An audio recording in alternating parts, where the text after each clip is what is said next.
মুআজ এবং মুআওয়াজ এই দুই ভাইয়ের মধ্যে মুআজ হইল বড় ভাই। কেডা ভাই? মুআজ হইল বড় আর মুআওয়াজ হইল ছোট। তো আল্লাহর নবী বলতেছেন, হে মুআজ, তোমরা তো ছোট্ট মানুষ, যুদ্ধের ময়দানে গিয়ে তোমরা কি করবে? তখন বলতেছে, না আল্লাহর নবী, আমার খুব ইচ্ছা ছিল নবী গো, আমি জিহাদের ময়দানে যাইব। আল্লাহর নবী না করে, মুআজ যাওয়ার প্রয়োজন নাই, তুমি যখন বড় হইবা তখন তুমি সাহাবীদের সাথে যুদ্ধে যাইও।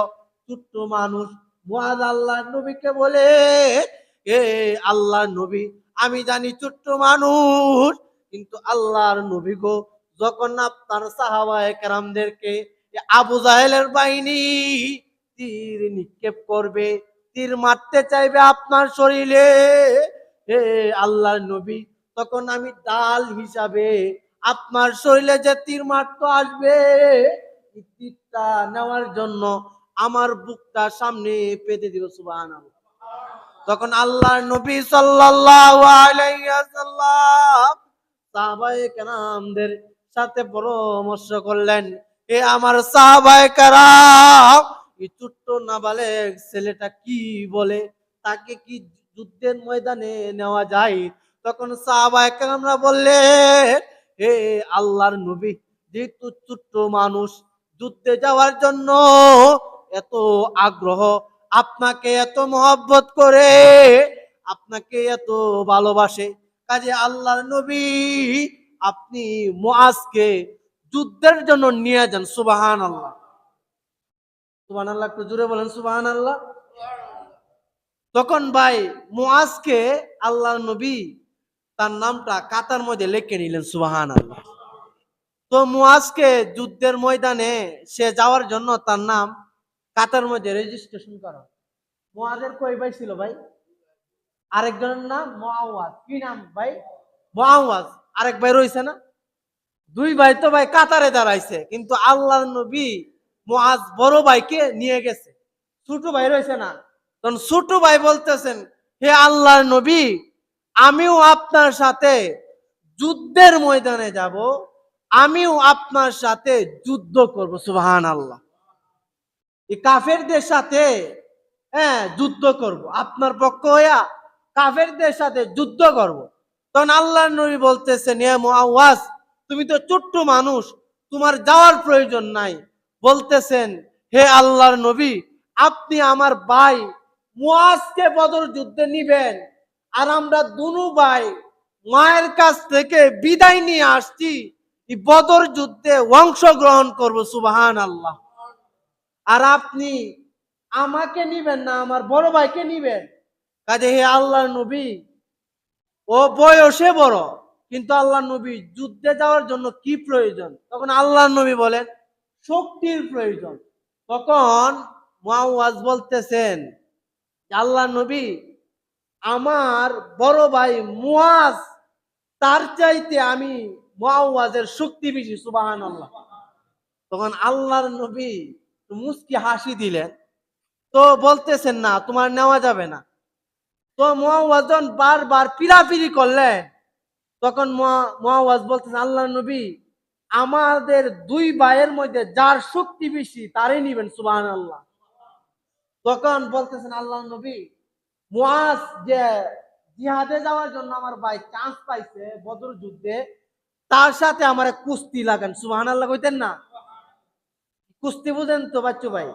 কুস্তি কুস্তি।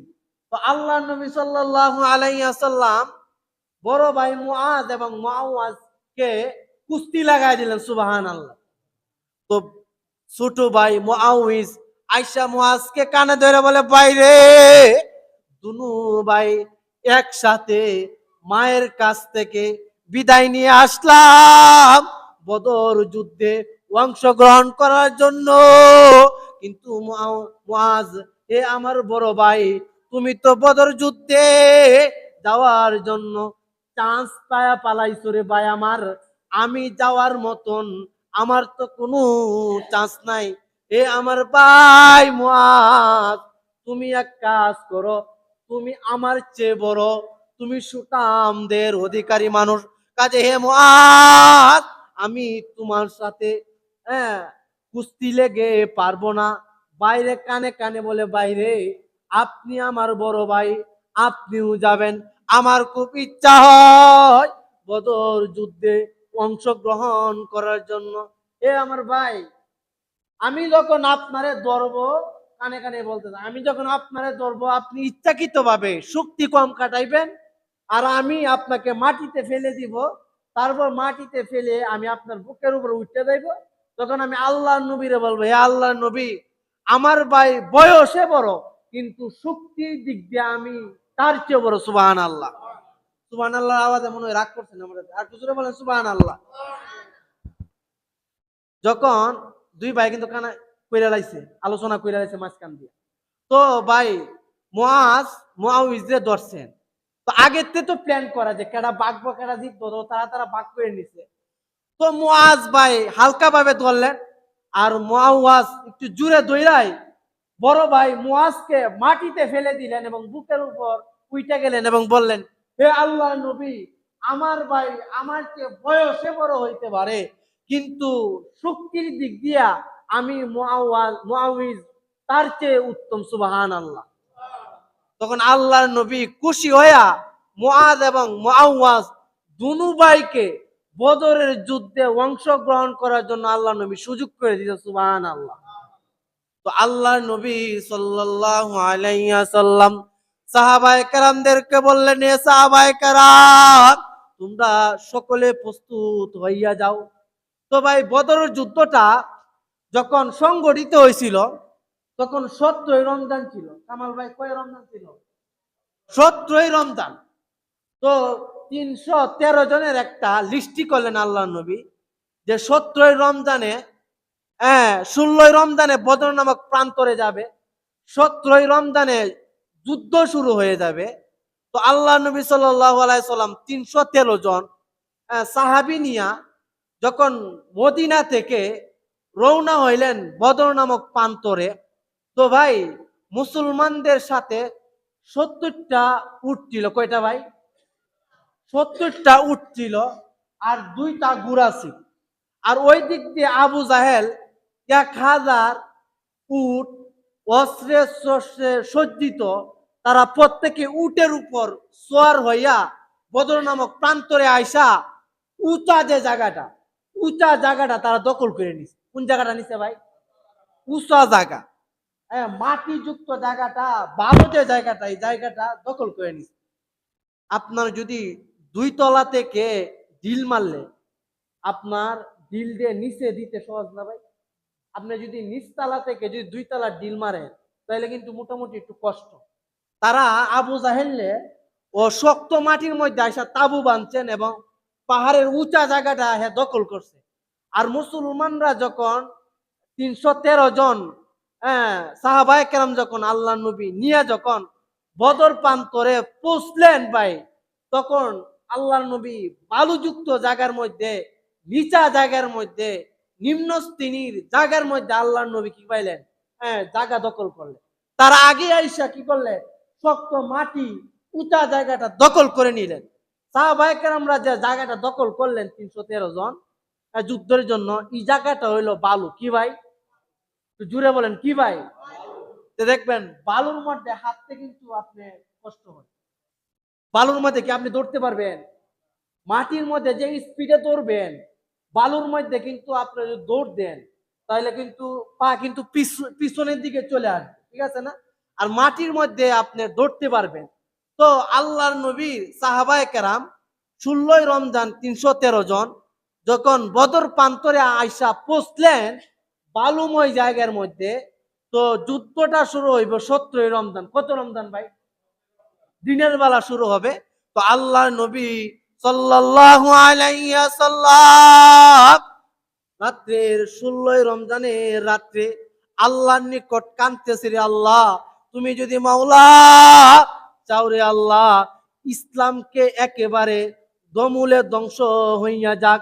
আল্লাহ, যদি দুনিয়ার মধ্যে যদি একজন মানুষও আল্লাহ আল্লাহ বলনেওয়ালা যদি আল্লাহ না থাকতে চাই, আল্লাহ যদি একজনও না থাকে, আল্লাহ, তাহলে আল্লাহ আপনি আমাদেরকে বিভিন্ন ভাবে সাহায্য করেন।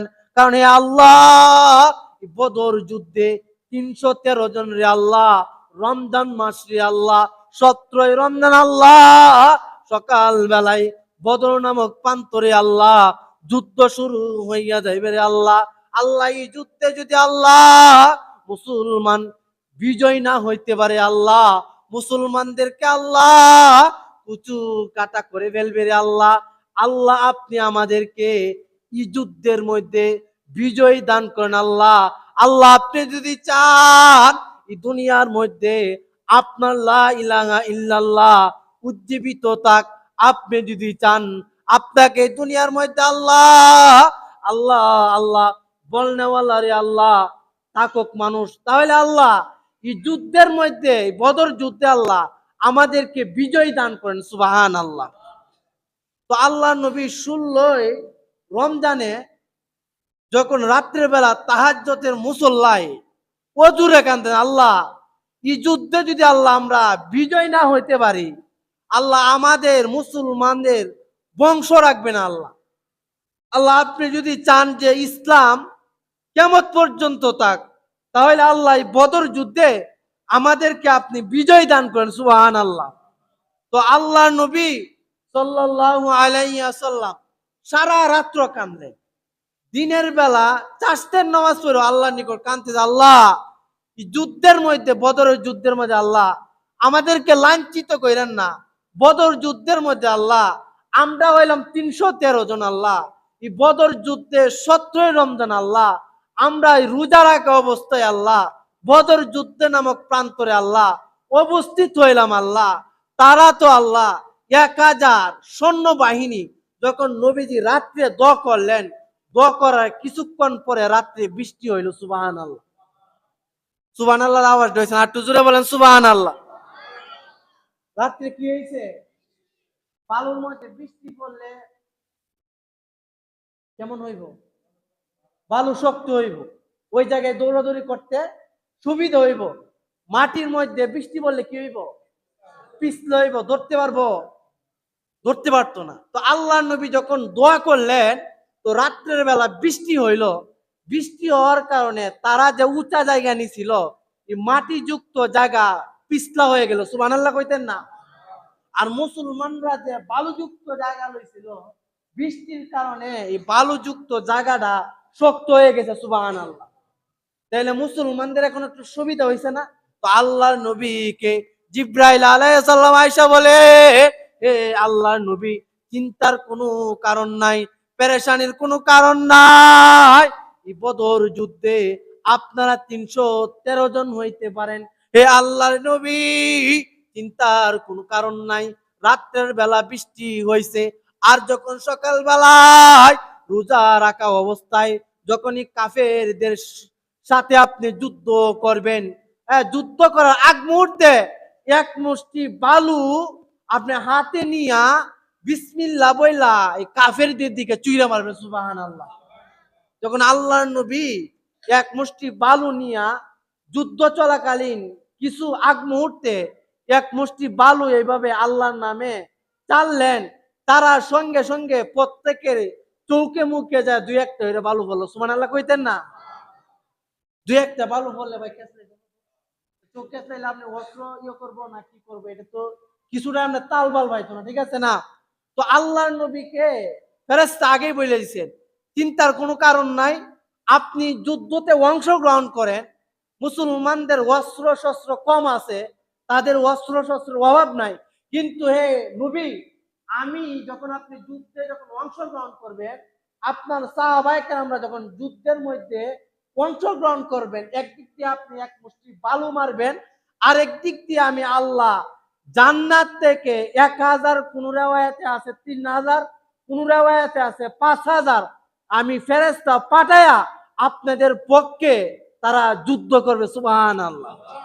তো আল্লাহর নবী সাল্লাল্লাহু আলাইহি ওয়াসাল্লাম যখন যুদ্ধের মধ্যে শরীক হইয়া যায়, আল্লাহ পাক রব্বুল আলামিন ফেরেশতাকে বললেন, হে আমার ফেরেশতারা, আমার বন্ধু বদর যুদ্ধ বদর যুদ্ধের মধ্যে রোজা রাখা অবস্থায় যুদ্ধ করতেছে। কাজে হে আমার ফেরেশতারা, তোরা যা যা আমার সাহাবায়ে কেরাম আমার এই নবীর সাথে তোরাও ওই যুদ্ধের মধ্যে যুদ্ধ করতে থাক। সুবহানাল্লাহ। তো ভাই, যুদ্ধ যখন চলতেছে, দুইটা বাচ্চা যুদ্ধের মধ্যে অংশগ্রহণ করছিল, মনে আছে ভাই? একটার নাম মুআজ, একটার নাম মুআওয়াজ। তো দুই ভাই এই যুদ্ধের মধ্যে আব্দুর রহমান বলতেছেন, চাচা আবু জাহেল কোনটা? সুবহানাল্লাহ কইতেন না? কইতেছে আবু জাহেল কোনটা? আব্দুর রহমান ইবনে আউফ বলতেছেন, ছোট্ট বাচ্চাগুলি আবু জাহেল দিয়ে কি করবো? সুবহানাল্লাহ কোন। তখন বলতেছেন, হে আমার চাচা, আমি শুনছি আমার মায়ের কাছ থেকে আমার নবী যখন মক্কায় লা ইলাহা ইল্লাল্লাহর দাওয়াত দিত, আমার নবী যখন মক্কার চত্বরে সেজদায় যাইতো, আবু জাহেল আইসা আমার নবীর গাড়ের মধ্যে উটের নারী বুড়ি দিত। কাজে হে আমার চাচা, আপনি আবু জাহেলকে দেখাইয়া দেন, আমরা দুই ভাই হয়তো দুনিয়াতে জীবিত থাকবো, না হয় আবু জাহেলকে হত্যা করব। আব্দুর রহমান ইবনে আউফ রাদিয়াল্লাহু তাআলা আনহু যখনই দুই ভাই মুআজ এবং মুআওয়াজ জিজ্ঞাসা করলেন আবু জাহেল কোনটা, আব্দুর রহমান ইবনে আউফ রাদিয়াল্লাহু তাআলা আনহু দূরে থেকে দেখাইলেন, এই যে ঘোড়ার উপরে বড় মিয়া দেখা যায়, বড় লোকটা দেখা যায়, সুটাম দেহের অধিকারী লোকটা দেখা যায়, এটাই হলো আবু জাহেল। যখন মুআজ এবং মুআওয়াজ দুই ভাইকে দেখাইলেন, দেখানির সঙ্গে সঙ্গে বাজ পাখির মতন দুই ভাই আবু জাহেলের ঘোড়ার উপর আপনার কি করলেন ভাই? আঘাত করলেন। সুবহানাল্লাহ কইতেন না? এক ভাই ভাই ঘোড়ার পা গুলি কেটে দিলেন। সুবহানাল্লাহ। যখন ঘোড়ার পাটা মুআজ কেটে দিলেন, এমনিতে আবু জাহেল তপস করে যখন মাটিতে পড়লেন, আরেকজন আইসা আবু জাহেলের কল্লার মধ্যে আঘাত করার সঙ্গে সঙ্গে আবু জাহেল দুনিয়া থেকে বিদায় হয়ে যায়। সুবহানাল্লাহ। তো ভাই, ছোট মানুষ যুদ্ধের ময়দানে কাজে লাগছে নি? তো মুআজ রাদিয়াল্লাহু তাআলা আনহু যখন আবু জাহেলের ঘোড়ার পা কাটলেন, আবু জাহেল যখন তপস করে মাটিতে পড়ে যায়, আবু জাহেলকে তারা দুই ভাই মিলা হত্যা করেন। আবু জাহেলের ছেলে পিছন দিয়ে যখন দেখলেন মুআজ তার বাবাকে হত্যা করে ফেলেছে, ওই দিক দিয়ে আবু জাহেলের ছেলে ইকরিমা আয়সা মুআজের ডান হাতের মধ্যে এমন জোরে আঘাত করলেন অস্ত্র দ্বারা, ডান হাতে আঘাত করার কারণে মুআজের ডান হাতটা কেটে গেল। সুবহানাল্লাহ কইতেন না? কাইটে যাওয়ার পরে গুস্তর সাথে হাতটা ঝুলতেছে, আর মুআজ বাম হাতে তরবারি দিয়া এই যুদ্ধের ময়দানের মধ্যে যুদ্ধ চালাইতেছে। সুবহানাল্লাহ। আরো জোরে বলেন সুবহানাল্লাহ। এক হাত আপনার চামড়ার সাথে ঝুলে রয়েছে, আরেক হাত দিয়া আবু জাহেলকে হত্যা করার পরে আরেক হাত দিয়া আপনার কি করতেছে, বাম হাত দিয়া যুদ্ধের ময়দানে যুদ্ধ করতেছে। যখন মুআজ দেখতে পাইলেন যে তার ডান হাতটা কেটে একটু চামড়া লাইগা রয়েছে বিদায় এই হাতটা একবার পায়ে লাগে আর একবার বাম হাতে লাগে, ডিস্টার্ব হইতেছে বিদায় মুআজ তার এই ঝুলন্ত বাম হাত ডান হাতটা একটা পায়ের নিচে রাইকা টান দিয়ে চিরা আবার যুদ্ধের ময়দানে বাম হাত দিয়ে যুদ্ধ করতে শুরু করে দিল। সুবহানাল্লাহ। তো ভাই, যখন বাম হাত দিয়া এক হাত তো পরে যায়, আল্লাহর নবীর সাহাবী মুআজ যখন বাম হাত দিয়া যুদ্ধ করতেছেন, আরেকজন কাফের আইসা আল্লাহর নবীর সাহাবী মুআজের বাম হাতে যখন আপনার তরবারি দিয়া আঘাত করলেন, মুআজের বাম হাতটাও দুনিয়া থেকে পড়ে যায়। তো আরেকজন কাফের আইসা আল্লাহর নবীর সাহাবী মুআজকে গর্দানের মধ্যে তরবারি দিয়া আঘাত করার সঙ্গে সঙ্গে মুআজ কি করলেন, জমিনের মধ্যে পড়ে গেলেন। ইন্না লিল্লাহি ওয়া ইন্না ইলাইহি রাজিউন। ছোট্ট বাচ্চা, 8-10 বছরের একটা বাচ্চা, দুইটা বাচ্চা, মুআজ এবং মুআউইজ দুজনে ভাই বদরের যুদ্ধে আবু জাহেলকে হত্যা করার পরে এই দুনু ভাই আপনার বদর নামক যুদ্ধের মধ্যে ইন্তিকাল ফরমাইছেন। দেখেন ভাই, ছোট্ট দুইটা ভাই, আজকে যদি বদর যুদ্ধে যদি ভাই মুসলমানরা পরাজিত হইতো, তাইলে ভাই আমরা এই ইসলাম ধর্ম পাইতাম। কারণ আবু জাহেলের একটা প্ল্যান ছিল যে মুসলমানদেরকে বদর যুদ্ধের মধ্যে কুচু কাটা করে লা ইলাহা ইল্লাল্লাহ যারা প্রচার করে প্রত্যেককে দুনিয়া থেকে নিস্তেনাবুদ করে দিব। কিন্তু আল্লাহ নবী রমজানের 16 রমজান যখন দোয়া করলেন, দোয়া করার কারণে বৃষ্টি হয়েছে, এদিক দিয়ে মুসলমানদের বালিযুক্ত জায়গা শক্ত হয়েছে, মুসলমানদের যুদ্ধ করতে সুবিধা হয়েছে। আরেক দিক দিয়ে কাফের দল মাটি জায়গা আপনার নির্ধারণ করছিল, এই মাটি জায়গার মধ্যে বৃষ্টির পানি পড়ার কারণে তাদের যুদ্ধ করতে কষ্ট হয়েছে। আর আল্লাহর নবী এক মুষ্টি বালু যুদ্ধের ময়দানে চিতায় দেওয়ার কারণে ফেরেশতাদের মাধ্যমে প্রত্যেকের চোখে বালুগুলি লাগলেন। আর আল্লাহ তার ফেরেশতাদেরকে পাঠাইলেন তার সাহাবীদের সাথে যুদ্ধ করার জন্য। যুদ্ধ কইরা আবু জাহেল, উতবা, সাইবা বড় বড় 14 জন লিডার বদর যুদ্ধের মধ্যে আপনার ধ্বংস হয়ে গেছে। সুবহানাল্লাহ। তো আবু জাহেল এবং বড় বড় উতবা, সাইবা বড় বড় লিডারগুলি এই যুদ্ধের মধ্যে মারা গেছেন। এবং আল্লাহর নবী 14টা লাশকে একটা কুয়ার মধ্যে, নেতার 14টা লাশকে একটা কুয়ার মধ্যে নিয়ে ফালাইলেন। সুবহানাল্লাহ কইতেন না? তে ভাই এই বদর যুদ্ধের মধ্যে আল্লাহ তাআলা আমরা মুসলমানদেরকে আল্লাহ বিজয় দান করছে। সুবহানাল্লাহ। তো এই যুদ্ধের মধ্যে 313 জনের মধ্যে ভাই 14 জন মুসলমান শহীদ হয়েছে। আর এই কাফেরদের 1000-এর মধ্যে 70 জন আপনার নিহত হয়েছে, আর 70 জনকে বন্দী করা হয়েছে। আর 14 জন বড় বড় কাফেরদের লিডারগুলি এই বদরের যুদ্ধের মধ্যে মারা গেছে। সুবহানাল্লাহ। এই জন্য ভাই আমাদের প্রয়োজন হইল, নবী যুদ্ধ করবে, কঠিন মুহূর্তে আল্লাহর নিকট দোয়া করছে, দোয়া করার কারণে 313 জন, অস্ত্র নাই, কিচ্ছু নাই, রমজান মাসের মধ্যে 1000 কাফেরদের বিনিময়ে আল্লাহ তাআলা তাদেরকে বিজয় দান করছে। সুবহানাল্লাহ।